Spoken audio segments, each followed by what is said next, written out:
because he's the emergency financial manager, who came in to do exactly that. And remember this, before Public Act 70, well, it was Public Act 72, then it became, during the process, House Bill 4214, 15, 16, 17, 18, and 4286. From there, it went to the Senate, where it became Senate Bill 152, I believe, 53, 54, 55, 56, 57, 58. Then it became Public Act 4 once the governor signed it, and put a whole different spin on it. It was no longer, right now the city of Benton Harbor, just like Mr. Woodrow said, is under a dictator right now. He said he don't care what the people vote on. We got an election coming up in August. And you know what he said? He said, I care less who win the election. He said, that don't mean nothing to me. He said, I'm going to give you people, he said just like that, you people, and an opportunity to vote for who you want, but it don't mean nothing. Never before have anything like that happened before. But it can happen here too, if you allow it to happen. That's why you have to take this thing to a whole different level. That's why we have to come together and come together as a team against what is happening today. Because Benton Harbor is the first step. They didn't think the people in Benton Harbor would rise up like they had. Never before has the city of Benton Harbor ever stood up on this level. And now it's time for us to change the way we do business. But I'm here to tell you today, this is the reason why I'm here. I'm here to let you know enough is enough. Enough is enough. Enough is enough. It's time that we take this thing to a whole different level. And we have to do it together. We cannot be separated. We cannot sit around here. The EM must go. And we're going to need each and every one of you out there to participate. Stop sitting on your hands and doing nothing. Let's do it. Can we do this? Come on, folks. Can we do it? Can we do it? Can we do it? All right.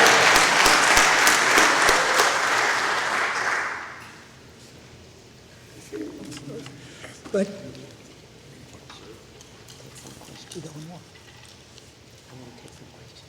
One question now? All right. We got one more speaker? Okay. We got a question now? You have a question? No. I'm going to do some of the questions now. Before our third speaker? Mm-hmm. All right. Okay. All right. Do we have a question? Somebody's got. You received cards Yeah, when you we came have. in, and if you need a card, hold your hand up, and we'll get you some.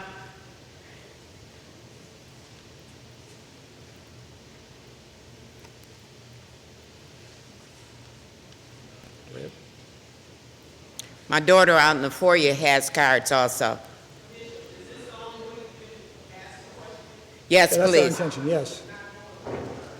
It's not going to go on that card?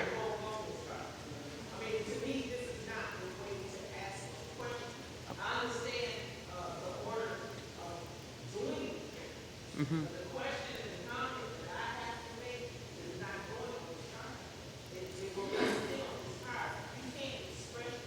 Well, Totally on that card. Yeah. Okay.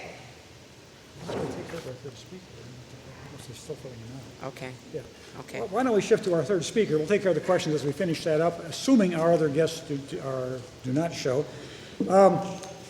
As I turn to the third speaker, of all the astonishing provisions of this emergency manager law, maybe the most astonishing and certainly most controversial one is the ability of an emergency manager to cancel existing contracts, especially existing labor contracts. With that in mind, I'd like to introduce Judy Schultz, who's president of AFL-CIO, the Central Labor Council. Thank you. All right.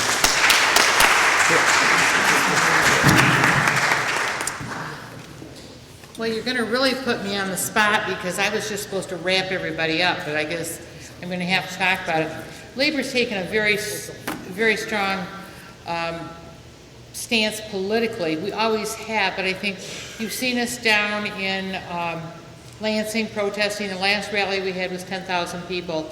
I just came back from the Midwestern Conference and heard what was going on in Ohio, Indiana, Illinois. It's all very much the very same thing, but they're not gutting the state like they are in the state of Michigan. We are under attack. They don't have the kind of legislation that we've got there, and certainly nothing like the emergency financial manager. Labor is taking a very strong stand on this.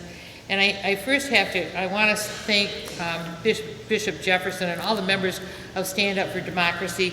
I've been involved with them the last few weeks. They are a tremendous group, and they're giving a lot of time to do this. They're devoted to this, and they're helping us get out petitions. Labor is working to get the act repealed. We need to do this, and we're hoping to get it on the November election or ballot.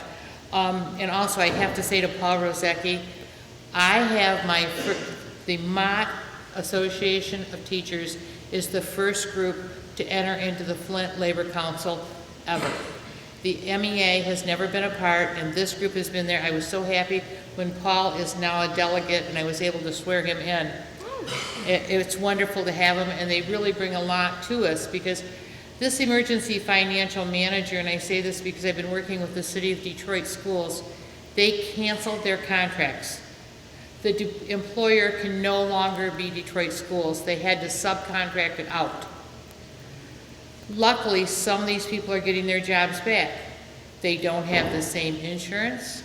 They don't have the same wages. They were able to, with this one, at least get it back. We work very hard with every one of our employers to negotiate contracts. We believe in who we work for. I came out of public employment. At the City of Flint, they would negotiate all the time. They're concerned about the services that are there. Who knows the services better than the employees there? It's like if you walk into a school system, if you really want to know what's happening in the school system, go find a custodian. They'll tell you anything that's happening. They know all the scoop. They know how it's being run. They're going to eliminate the contracts here. First of all, do you want strangers in school with your kids? And I say this because the school systems check the bus drivers very carefully. All of this, we're not going to have that anymore. They're going to contract it out. And these people, and I'll say it, the City of Flint or City of Detroit schools, they had so many employees that the group that they used, Sodexo, had never handled a contract. They'd never handled maintenance. They basically hired only the cafeteria. Do you think they know what they're going to do with the maintenance on it? I mean, that's the kind of thing. They'll take the business. They've subcontracted that out again. So this is very serious when you think that we are losing control. Not only are they going to eliminate all the collective bargaining agreements, they are also going to, when they leave, they're going to be eliminated for 5 years after. Which is, we are losing control completely of our schools. They can change the curriculum. They can do everything, the same thing that they are doing with the cities. They also get rid of all the people that and most of you know that the labor plays a very important part of getting people elected. They are going to get rid of all these people, and they are not going to be able to run for any kind of office for 6 years. That is really a tragedy. And when I look around, and I work with schools and municipalities all the time, and I am there at the bargaining table with these people trying to reduce cost. Healthcare, healthcare, pay, I can't tell you I haven't seen anybody get any wage increases in a number of years. But we are going to totally lose control of everything.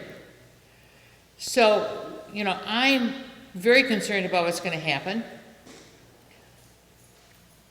I mean, just look around us and see how many things are controlled by the City of Flint.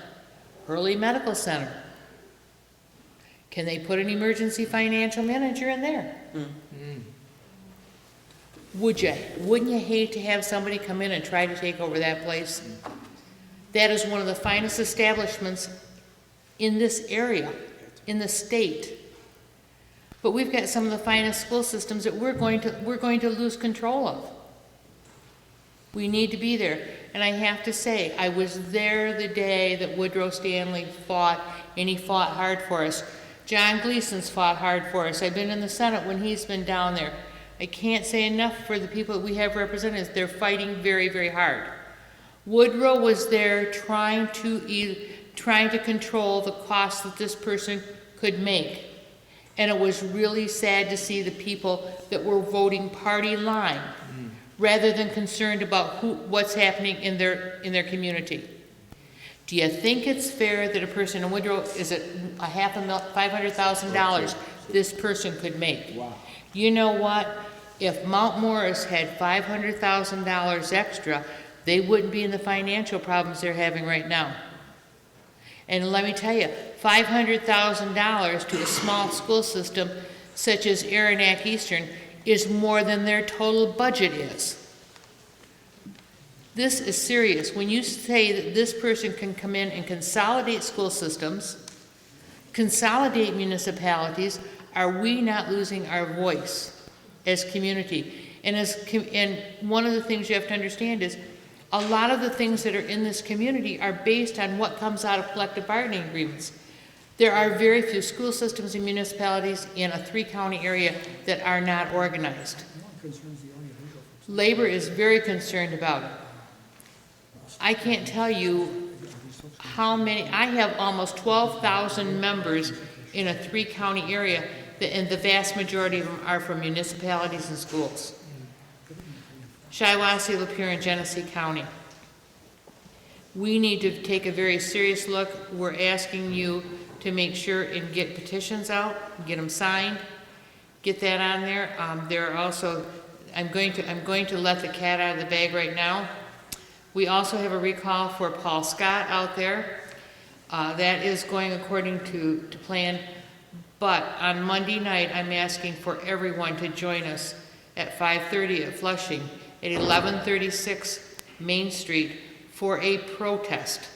Governor Snyder will be there, the Lieutenant Governor, and Paul Scott. They're hosting a fundraiser. So I would like to have you all come out and join us out there. The building trades are going to be out there.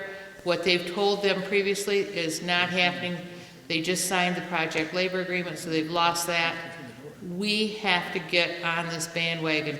I'll tell you how serious this is. 18 years ago, there was a study done in this community, and I sat in on it at my community college. The living wage at that time was $18 an hour in this community to survive. Do you think anybody's going to make it under these emergency financial managers? We've got many custodians in schools, many people working in municipalities that are making $10 and $12 an hour and paying for their insurance. And now they're telling them they're going to pay more for it. It's really sad. So I guess, Paul, I'm going to turn it back over to you at this point. We've lost our 2 people. They're coming in.